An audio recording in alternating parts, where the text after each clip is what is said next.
नमस्कार. अनुराधा चॅनलमध्ये तुमचं खूप खूप स्वागत आहे. मागच्या आपण एका व्हिडिओमध्ये देवघर कसं असावं, त्यातल्या मूर्ती कशा असाव्यात याबद्दल आपण विचार केला. कुठल्या देवाला कुठली फुलं आवडतात, कुठल्या देवाला कुठली पत्री आवडतात, कुठल्या काही विशिष्ट सणाला देवाला किती प्रकारच्या पत्री व्हायच्या असतात ते आपण या व्हिडिओमध्ये आवर्जून बघणार आहोत. आता पहिल्यांदा आपण फुलांबद्दल बोलणार आहोत. तर आपण अनेक प्रकारची फुलं आपल्या घरामध्ये बघतो किंवा बाजारामध्ये बघतो आणि ती आपण देवाकरता घेऊन येतो.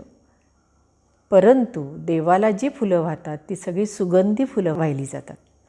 सुगंधी म्हणजे कुठली? जाई, जुई, चमेली, मोगरा, कण्हेर, चाफा. सोनचाफ्याच्या फुलाला तर देवाला व्हायला खूप महत्त्व दिलं आहे. नंतर पारिजातक आहे, कमळ आहे, गुलाब आहे, असे अनेक प्रकारची फुलं आपण देवाला वाहतो. देवाला जी आपण फुलं वाहतो त्या कधी कळ्या स्वरूपात म्हणजे कळी असलेलं फूल कधी देवाला वाहू नये, शिळी फुलं कधी देवाला वाहू नयेत. समजा आपण फुलं आणताना एखादं फूल जमिनीवर पडलं तर ते फूलसुद्धा आपण देवाला वाहू नयेत. ज्यावेळेला आपण फुलं वाहतो त्यावेळेला फुलांची जी देठाची बाजू असते ती नेहमी देवाकडे व्हावी. म्हणजे काय की जसं फळ म्हणा, फूल म्हणा, पानं म्हणा झाडाला लागलेली असतात त्या पद्धतीनेच आपण ही फुलं देवाला व्हायची असतात. तसंच देवाला वाहिलेली फुलं दुसऱ्या दिवशी काढून टाकली पाहिजेत.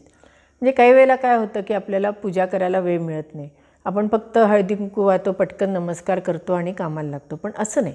जरी तुम्हाला कितीही गडबड असेल तरी आदल्या दिवशी जी आपण देवाला फुलं वाहिलेली असतात ती शिळी झालेली असतात, त्याचं निर्माल्य झालेलं असतं, ती फुलं काढूनच टाकली पाहिजे.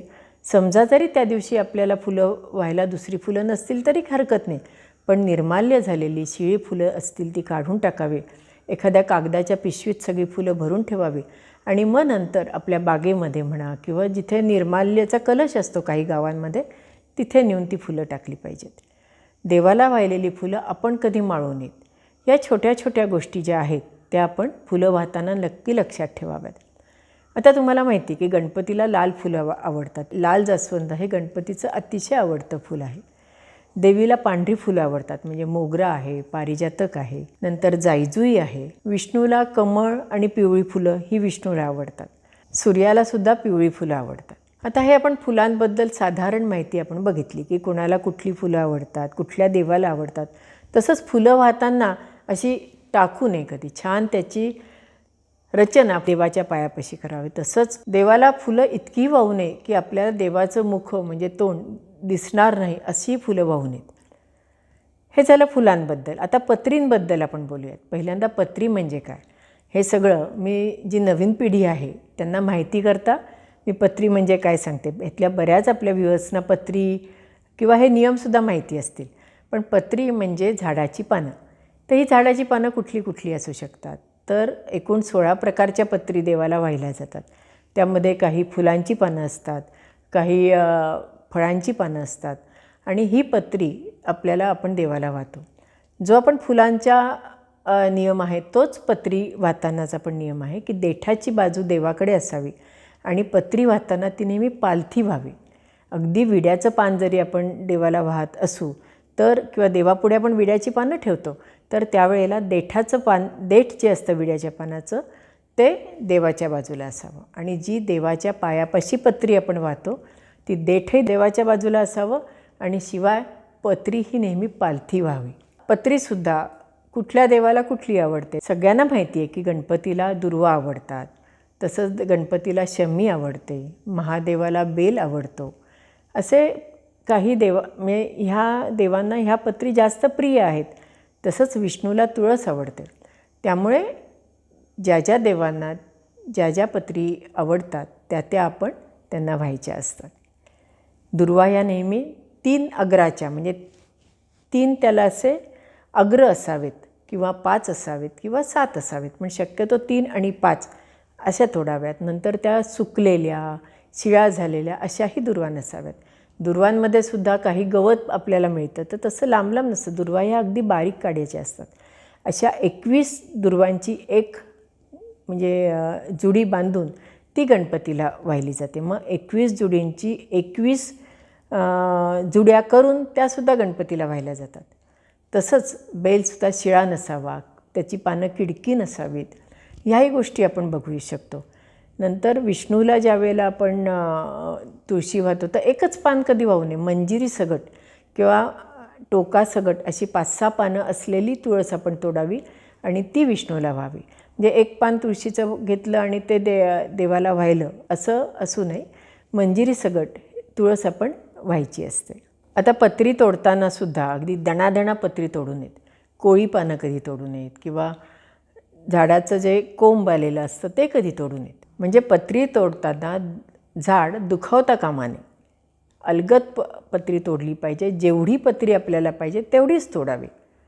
आता मंगळागौरीला 16 प्रकारच्या पत्री लागतात. म्हणजे 16 प्रकारच्या आणि 16 पानं असलेली, म्हणजे समजा आपण आंब्याच्या पत्री आपण तोडणार असू तर 16 आंब्याची पानं आपण तोडतो. हरताळकेला 8-8 पानाच्या पत्री लागतात. तसं अनंत चतुर्दशीला 14-14 पानाच्या 14 प्रकारच्या पत्री लागतात. हे सगळं कितीही खरं असेल, म्हणजे कितीही आपल्याला पाहिजे असतील तरीसुद्धा जर जवळपास नसतील तर 5-5 प्रकारच्या पत्री वाहिल्या तरीसुद्धा चालू शकतात. त्याच्याकरता अगदी धावपळ करून कुठे पत्री शोधली पाहिजे असं काही नाही आहे. देव आपल्याला कधी हे पाहिजेच असं कधी मागत नाही. फक्त जे काही आपण देवाला देऊ ते आपण देवाला अतिशय मनोभावे दिलं तर देवापर्यंत ते पोचतं. आता कुठल्या प्रकारच्या पत्री असतात ह्या मी थोड्याशा तुम्हाला सांगते. तर सगळे सुगंधित जी फुलं असतात म्हणजे मोगरा, जाईजुई, गुलाब, चाफा, नंतर पारिजातक, झेंडू, कण्हेर या झाडाच्या पत्री आपल्याला चालतात. तसंच फळांमध्ये आंबा, डाळिंब आहे, सीताफळ आहे, पेरू आहे, या फळांच्यासुद्धा आपल्याला पत्री चालतात. तसंच बेल आहे, आघाडा आहे, दुर्वा आहे, विड्याची पानं आहेत, माका आहे, धोत्रा आहे, अशी काही पत्रींची मी नावं तुम्हाला सांगितली. यातले कुठलीही पत्री आपल्याला मिळाली तर ती आपण देवाला वाहण्याकरता आपण घेऊ शकतो. महालक्ष्मीला तेरड्याची सुद्धा पानं म्हणजेच पत्री वाहिली जातात. रुईची फुलं आणि रुईची पानं ही मारुतीला वाहिली जातात. अशा तऱ्हेने साधारण ज्या पत्री आपण देवाला वाहू शकतो किंवा जी फुलं देवाला वाहू शकतो त्याची सर्वसाधारण माहिती आपण या व्हिडिओत घेतली. पण प्रत्येकाच्या घराप्रमाणे परंपरेप्रमाणे ह्या वेगळीसुद्धा असू शकते आणि त्या पद्धतीने आपण आपल्या देवांना ती पत्री वाहू शकतो. तुम्हाला ही माहिती नक्की आवडली असेलच.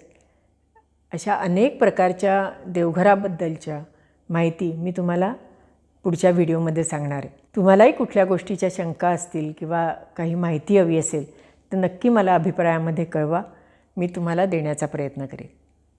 आणि हो, अनुराधा चॅनलला लाईक करा, शेअर करा आणि सबस्क्राईब करा. बेल आयकॉनला दाबायला विसरू नका. आणि तुमच्या सगळ्या परिवाराला, मित्रमैत्रिणींना आपल्या अनुराधा चॅनलला सबस्क्राईब करायला सांगा. धन्यवाद.